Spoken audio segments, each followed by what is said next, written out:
नमस्कार मंडळी, आज आपण बनवणार आहोत थंडीच्या दिवसात शरीराला उष्णता आणि ताकद देणारे हिवाळा स्पेशल डिंकाचे लाडू.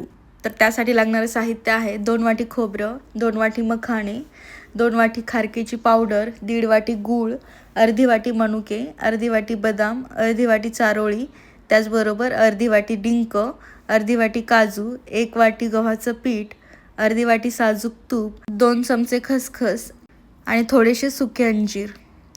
तर सगळ्यात अगोदर आपल्याला एक जाड बुडाची कढई घ्यायची आहे आणि गॅसवरती कढई आपल्याला ठेवायची आहे.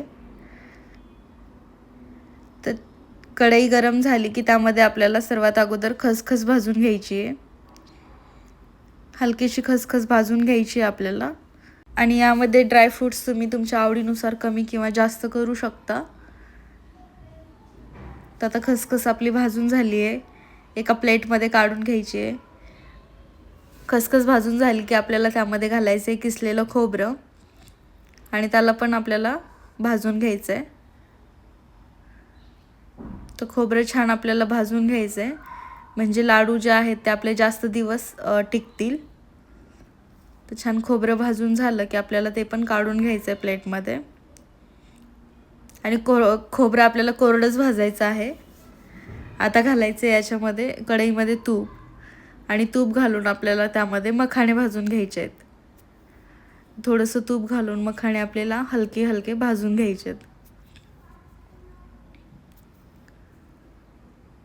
मखाणे भाजून झाले की आपल्याला त्यामध्ये परत थोडंसं तूप घालायचं आहे कढईमध्ये आणि जे बाकीचे ड्रायफ्रूट्स आहेत ते एक एक करून आपल्याला भाजून घ्यायचे. तर इथे मी बदाम घातलेत आणि बदामसोबतच काजू घालून घेतलेत आणि दोन्ही एकत्रच आपल्याला भाजून घ्यायचे आहेत. तर हे पण आपल्याला काढून घ्यायचे आहेत. त्यानंतर आपल्याला परत साजूक तूप घालायचे आणि त्यावरती घालायचं आहे डिंक आणि डिंक छान फुलेपर्यंत आपल्याला तळून घ्यायचा आहे. तर बघू शकता डिंक आपला फुलतोय. तर अशा पद्धतीने पूर्ण डिंक फुलला की आपल्याला तो काढून घ्यायचा आहे. आता परत कढईमध्ये तूप घालायचे आणि त्यामध्ये घालायचे आहेत मनुके. तर मनुके पण छान फुलतात. काढून घ्यायचे.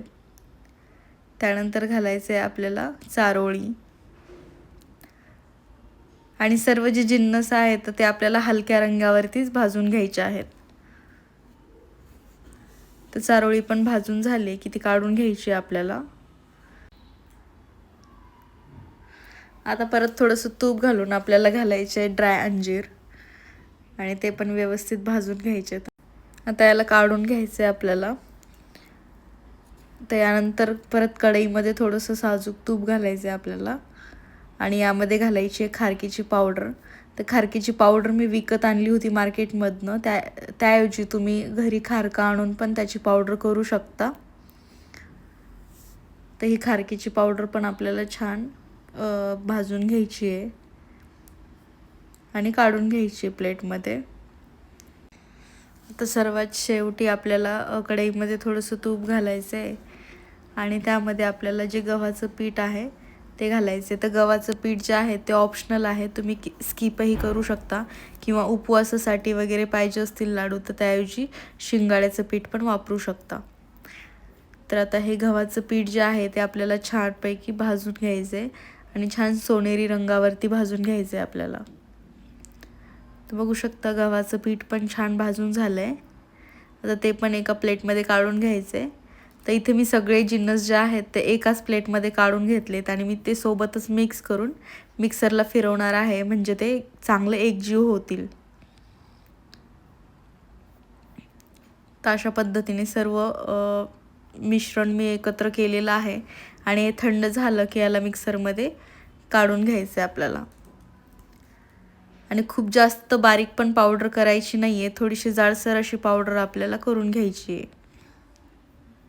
तर अशा पद्धतीने मी मिक्सरला फिरवून घेतलं याला आणि एका टोपामध्ये काढून घेतलं आहे. तर बघू शकता लाडूंसाठी लागणारं मिक्सचर आपलं तयार झालेलं आहे. आता परत एकदा कढईमध्ये थोडंसं साजूक तूप आपल्याला घालायचं आहे आणि त्यामध्ये घालायचं आहे गुळाची पावडर. गुळाची पावडर घालण्याऐवजी तुम्ही गुळाची जी ढेप असते ती पण बारीक करून घालू शकता. आता यामध्ये आपल्याला थोडंसं पाणी घालायचं आहे आणि गुळाचा पाक नाही करायचा, फक्त आपल्याला गुळ वितळवून घ्यायचा आहे. आणि गुळ एकदा वितळला की तो आपल्याला त्या मिक्सचरमध्ये घालायचा आहे.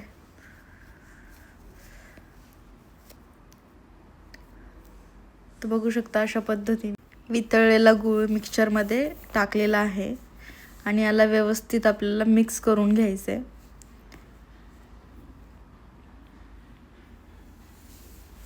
आणि व्यवस्थित मिक्स झालं की त्याला एकदा हाताने मिक्स करून आपल्याला लगेच त्याचे लाडू वळायला घ्यायचे आहेत. तर हे जे मिक्सचर आहे माझं ते थोडंसं कोरडं झालेलं होतं, तर यामध्ये मी परत थोडासा गूळ वितळवून घातला आणि अशा पद्धतीने मिक्सचर थोडंसं ओलसर करून घेतलं आणि बघू शकता अशा पद्धतीने मी लाडू वळून घेतलेले आहेत. तर तयार झालेत आपले हिवाळा स्पेशल डिंकाचे लाडू. हवाबंद डब्यामध्ये ठेवले तर महिनाभर आरामात टिकतात.